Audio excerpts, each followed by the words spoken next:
जय हिंद दोस्तों, नमस्कार सभी भाइयों को। साथियों, मैं आप सबका हर्ष कुमार आपके अपने चैनल लोन डिस्टोर में आपका स्वागत करता हूं। साथियों, आज का जो वीडियो होने वाला है वो एक ही साथ दो टॉपिक्स पे रहने वाला है।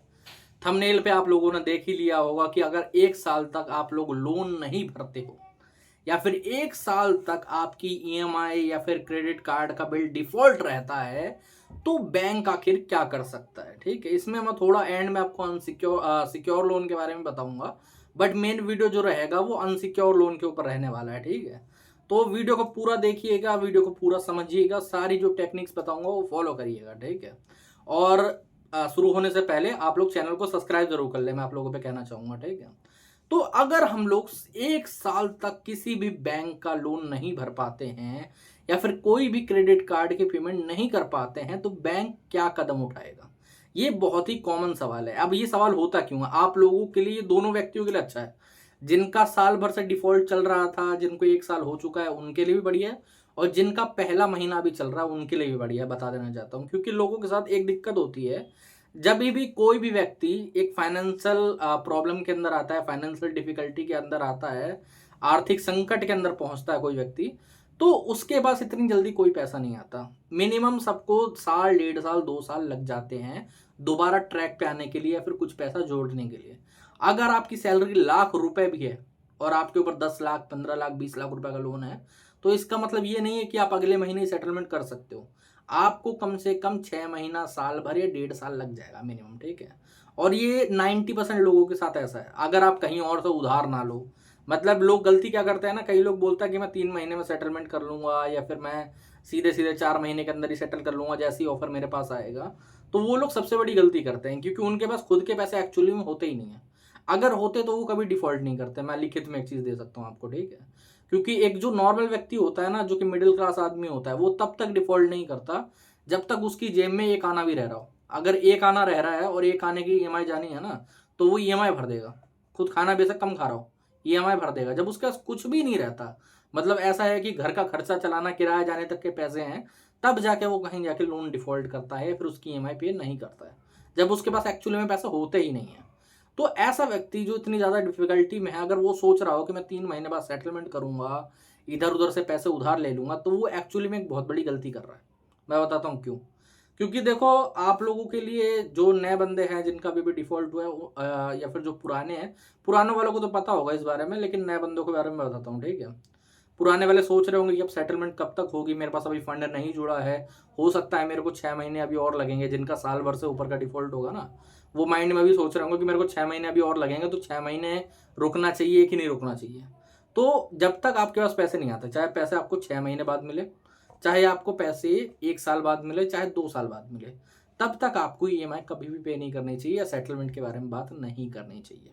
ठीक है, सिंपल बता रहा हूँ। आप आज तो कहीं से ब्याज से उठा के पैसे इनको दे दोगे, सेटलमेंट कर लोगे इनकी, बट जो ब्याज वाला या फिर जो उधारी है ना, वो आपके सर पे चढ़ जाएगा। बैंक को आप संभाल सकते हो, बैंक की आप कंप्लेंट कर सकते हो, बैंक के खिलाफ आप कार्रवाई कर सकते हो, उनसे हर्जाना ले सकते हो, वो कंप्लेंट करने पे रुक जाएंगे। लेकिन जो ये आम बंदे हैं ना, जो आपके रिश्तेदार हैं सो कॉल्ड, जिन पे आप अभी पैसे मांग रहे हो, वो 10,000, 20,000, 30,000 रुपये आपको उधार ऐसे ही दे देंगे सेटलमेंट के लिए, बाद में यही आपकी छाती पे चढ़ेंगे। समझ रहे हो? ऐसे मल्टीपल केसेस देखे गए हैं। किसी ने ताव में आके, एक मेरे क्लाइंट था खुद का, मैं तुम्हें बताता हूँ। ठीक है, तो एचडीएफसी बैंक में सेटलमेंट हो रही थी उस टाइम पे। तो इसका जो सेटलमेंट अमाउंट है वो 40% बन रहा था टोटल। इसका जो 40% पे हो रही थी सेटलमेंट, इसका अमाउंट कुछ 60,000 रुपये बन रहा था सेटलमेंट का। ठीक है, तो मैंने बोला ये अमाउंट बहुत ज़्यादा है, आपको 20% के अंदर ही सेटलमेंट करना चाहिए, लेकिन आपको कम से कम अभी 3-4 महीने तो रुकना पड़ेगा। 3-4 महीने से पहले सेटलमेंट का ऑफर इतना अच्छा नहीं मिलेगा आपको। लेकिन वही है कि आदमी का कई बार दिमाग भी ऐसी चीज़ों में काम नहीं करता। वो लोगों को सोचता है कि कोई मेरे को एडवाइस दे रहा है तो वो मुझे कई बार ढकेल रहा है या फिर खींच रहा है पीछे। समझे? तो वो बुद्धि काम नहीं करी भाई साहब की कि नहीं नहीं मैं कर लेता हूँ, कोई बात नहीं, मैं देख लूंगा कहीं से, ठीक है हो जाएगा। सेटलमेंट कर ली, 60,000 रुपये ले लिया। अब लेकिन दिक्कत क्या है, जब आदमी की सैलरी 50-55 हज़ार रुपये है, तो 60,000 रुपये लगता है आसान कि मैं 1 महीने के अंदर या 2 महीने के अंदर बचा के चुका दूंगा। लेकिन 10 खर्चे होते हैं, फैमिली के भी किराया जाना है, बच्चों की स्कूल की फीस, ये वो फलाना ढिमकाना। अब जिस व्यक्ति पे उधार लिया था उसके 6-7 महीने हो गए लमसम आगे चल के, तो वो प्रेशर करने लगा। अब वो ज्यादा प्रेशर कर रहा है, वो डेली घर पे आ रहा है, 4 बातें सुना रहा है, फैमिली वालों को बोल रहा है, क्योंकि वो भी तो रिलेटिव है, वो भी जो रिश्तेदार आपके हैं वो भी उनके। तो वो उसको फ़ोन कर करके परेशान करके बिल्कुल ही एकदम हेल कर दिया था ना कई बार माइंड। तब फिर उसने क्या करा होगा व्यक्ति ने, उसने कहीं से अपने पैसे थोड़े निकाले और कहीं और से थोड़े पैसे और जोड़ के फिर दिए उसको, समझ रहे हो। अब उसका भी कहना गलत नहीं है, अगर आपने किसी से पैसे लिए हैं तो जो आपका रिश्तेदार वगैरह है उसने भी कहीं से अपनी मेहनत की कमाई दी होगी, तो वो भी उतना वेट नहीं कर सकता। तो आप लोगों को एक चीज़ है, बैंक वेट कर सकता है, कोई व्यक्ति वेट ना कर सके लेकिन बैंक वेट कर सकता है। आप बैंक को साल भर वेट करवाओ, 2 साल वेट करवाओ, वो कर लेगा। आपको रिकवरी तो ही रोकनी होती है, बस मेन चीज़ ये करनी होती है। सेकंड डर क्या रहता है लोगों के अंदर कि अगर मान लो हम साल भर डिफ़ॉल्ट कर देते हैं, तो बैंक साल भर के बाद तो केस कर ही देगा। ये चीज़ रहती है सबसे ज़्यादा माइंड में। साल भर के बाद तो 100% है कि वो केस करेगा, ऐसे लोग कहते हैं। तो मेरे भाई जो केस करने की टाइमलाइन होती है ना, पहले तो मैं बता देना चाहता हूँ, एक रेशियो बना हुआ है अपनी तरफ से, ठीक है। तो रेशियो क्या है कि भाई साहब 100 में से 3-4 या फिर कई बार इससे भी नीचे कुछ बैंक होते हैं जो 2-3 बंदों पे ही केस करते हैं। जैसे अगर 100 लोगों का डिफॉल्ट हुआ है, ठीक है, तो उसमें से ये देखा जाएगा कि भाई साहब किस बंदे ने हमें कोई भी नोटिस का रिप्लाई नहीं करा है, कोई भी प्रायर नोटिस नहीं दिया है, किसी भी तरीके की इंटीमेशन नहीं करी है, बिल्कुल ही अपना नाता तोड़ चुका है, तो ऐसे व्यक्ति को भेजा जाता है केस। ज़्यादातर समझ रहे हो, 99% चांसेस यही है, क्योंकि ऐसे ही व्यक्ति को भेजा जाएगा। जब एक व्यक्ति को आपने नोटिस भेजा है, समझ रहे हो, सेक्शन 25 का या फिर चेक बाउंस का या फॉर्जरी का, और उसने उसका रिप्लाई करा है, तो मतलब वो लीगली वैलिड है, लीगली उसने सही काम करा है, उसने अपनी प्रॉब्लम बताई, उसने सेटलमेंट के ऑप्शन रखे हैं। अब आप कोर्ट में केस करके वहाँ पर ये नहीं कह सकते कि भाई साहब इस बंदे ने तो मुझे कुछ बोला ही नहीं था। इसका तो जो वहाँ पर ये लोग एक कोर्ट में ना एक चीज़ ये लोग बहुत ज़्यादा बोलते हैं अपनी पिटीशन में कि जो कस्टमर है इसकी इंटेंशन थी फ्रॉड की। तो आपने तो कहीं पर इंटेंशन दिखाई नहीं फ्रॉड की, तो केस कैसे हो जाएगा, है ना। केस अगर हो भी जाएगा तो वो चलता रहेगा, कोई बड़ी बात नहीं है। तो इसीलिए वो ऐसे 2-4 बंदों को ढूंढता है जिन्होंने कोई रिप्लाई वगैरह ही नहीं दिया, बिल्कुल ही वो बिल्कुल ही इग्नोर करके बैठे हुए हैं, समझ रहे हो, थोड़ा बहुत ट्रेसेबल है बस। ऐसे बंदों के ऊपर केस डाले जाते हैं, समझे। और वो उसकी कोई टाइमलाइन नहीं होती है कि वो 1 साल के बाद ही केस डालेंगे। अगर उनको डालना होगा तो उनको एनपीए के बाद वो डाल सकते हैं केस, समझ रहे हो।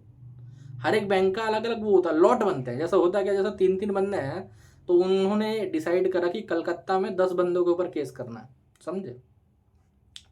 10 केस फाइल करने हैं अलग अलग लॉट से। जैसे मान लो 3 लॉट बने 300 लोगों के, तो उन्होंने सोचा कि भाई 3 बंदे हम लोग सिलेक्ट कर लेते हैं, ठीक है, या चलो एक रेशियो बना देते, तो 12 बंदों पे केस करना है, ठीक है।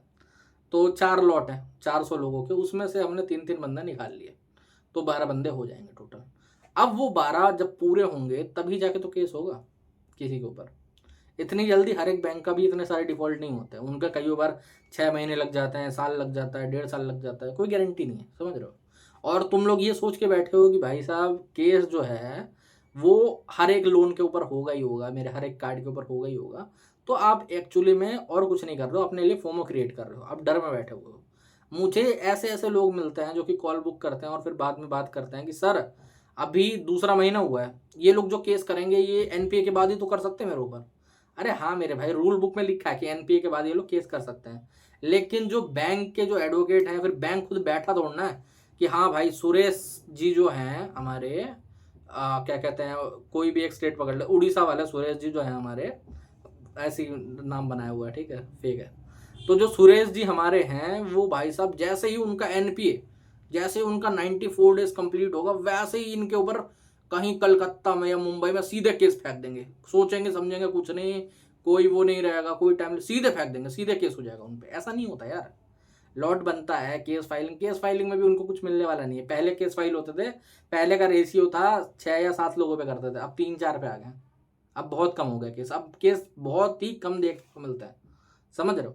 अगर हो रहे हैं, अगर मान लो तुम्हारे 10 लोन है ना, तो मैं कहता हूँ कि तुम्हारे ऊपर 1% एक आधा कोई केस हो सकता है, अगर 10 लोन या 10 कार्ड तुम्हारे चल रहे हैं अलग अलग, समझे, तो जाके कहीं तुम्हारे ऊपर एक केस फाइल हो सकता है।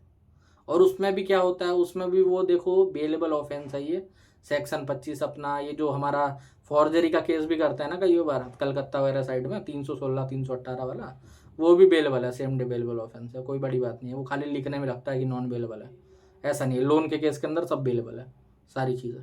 आप जाओ सेम डे बेल करवाओ, ख़त्म करो कहानी, कोई दिक्कत वाली बात नहीं, समझे।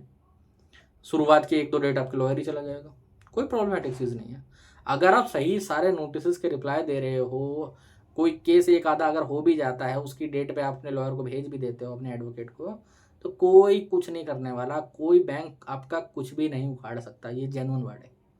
साल हो जाए 2 साल हो जाए कुछ फर्क नहीं पड़ना, एट द एंड जाके सेटलमेंट ही होनी है। अगर वैसे भी मैं आप लोगों को एक चीज़ बता देना चाहता हूँ, ठीक है। अगर कोई अनसिक्योर लोन है ना, और उसमें वैसे भी तुमने 3 साल तक तुम्हारे ऊपर कोई केस वगैरह फाइल नहीं हुआ है, तो 3 साल के बाद तो प्रोबेबिलिटी हट जाती है। अगर 3 साल के बाद केस करा भी जाता है तो वो लिमिटेशन एक्ट के अंदर आ जाता है, तुम्हारे ऊपर कोई कानूनी प्रक्रिया हो ही नहीं पाएगी। एक तरीके से वो तुम्हारा लोन भी माफ है 100%, समझ रहे हो। तो इसलिए डरो घबराओ मत, टेंशन मत लो, समझे। सेट आज नहीं है पैसा, साल भर बाद आएगा तब सेटलमेंट करना। चलो साल भर बाद नहीं आएगा, 2 साल बाद आएगा, कर लेना तब सेटलमेंट। अगर 3 साल बीत गया तो बहुत ज़्यादा लकी हो जाओगे, तो समझे। बट ये मत सोचो कि मेरे को भाई साहब ये टाइम लिमिट है कि 3 महीने के अंदर ही सेटल करना है, अगले महीने ही सेटलमेंट करनी है। आप लोग अपने लिए गड्ढा खोद रहे हो। एक कहावत सुनी होगी ना, खुद के लिए कबर खोदना, तो वैसा वाला सीन हो जाता है वो, और कुछ नहीं है। जहाँ पर तुम्हें 20% के अंदर या 15% या 10% में सेटलमेंट हो सकती थी, वहाँ पर 10% तुमने अपने लिए बढ़ा दिया कि भाई साहब मैं 30 पे कर लूँगा, 35 पे करने को रेडी हूँ, 40 पे करने को रेडी हूँ। कौन तुम्हें खा रहा है? एक बात बताओ, रिकवरी, होम विजिट, कॉल्स वगैरह कंप्लेंट करने पे रुक जाते हैं, समझे। अगर आप सही तरीके से कर रहे हो बाकायदा। कोई लीगल नोटिस का रिप्लाई दे दोगे तो वो आराम से, कोई दिक्कत नहीं होती उसके बाद में। कोई केस हुआ है तो वहाँ पर आप अगर अपने वो एडवोकेट भेज दो, वहाँ पर केस लड़ा जाए तो कोई प्रॉब्लमेटिक चीज़ नहीं होती। लोन के केस के अंदर कुछ दिक्कत आपको नहीं होने वाली है, जेन्युइनली है, ठीक है। आपके पास पैसे बिल्कुल कम है, बिल्कुल पैसे भी खत्म हो चुके हैं, तो भी आपको कोई प्रॉब्लमेटिक चीज़ नहीं होगी। आप खुद से रिप्लाई करवा सकते हो अपने नोटिस के, आप अपनी डेट पर खुद जाके वहाँ पर वो कर सकते हो, कोई प्रॉब्लमेटिक चीज़ नहीं है, समझ रहे हो। तो डरो घबराओ मत, ये मत सोचो कि मैं साल भर रुकूंगा तो दिक्कत हो जाएगी, 2 साल रुकूंगा। जब पैसे ही नहीं है तो रुकना पड़ेगा यार तुम्हें, सीधी बात है। तुम ये नहीं कर सकते कि तुमने एक उधारी हटाने के लिए एक उधारी और कर ली अपने सर पे। ये तो वही चीज़ हो गई, क्या कहते हैं, एक गड्ढे से निकले खाई में कूद के जाके। ये चीज़ें नहीं करनी आपको, ये चीज़ें आप करोगे आपके लिए और नुकसानदायक होंगी, समझे। तो इसीलिए आज से एक प्रण बना लो, जब पैसा आएगा तब सेटलमेंट करूंगा, समझे। जब पैसा आएगा तब सेटलमेंट करूंगा, चाहे मुझे 6 महीने लगे, चाहे मुझे साल लगे, ठीक है।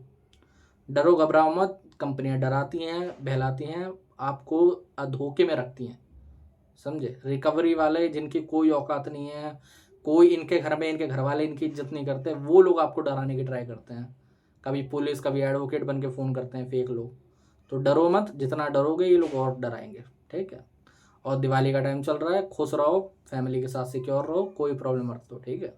अगर कुछ दिक्कत परेशानी आपको लगती है, कोई प्रॉब्लम आपको आ रही है, ऊपर नंबर आ रहा है, व्हाट्सएप पर मैसेज कर सकते हैं आप, ठीक है। तो दोस्तों आज के वीडियो में इतना ही। जय हिंद।